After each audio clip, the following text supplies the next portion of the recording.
ಬರೆದ ಕಥೆಯು ನನಗಾಗಿ ಬಂದ ವ್ಯಥೆಯು ಕೊನೆ ಹೇಗೂ ಅರಿಯಲಾರೆ, ಮರೆಯಾಗಿ ಹೋಗಲಾರೆ.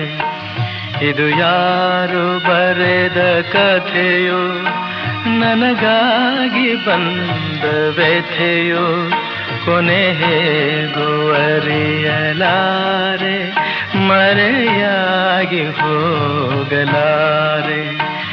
ಇದು ಯಾರು ಬರೆದ ಕಥೆಯೋ?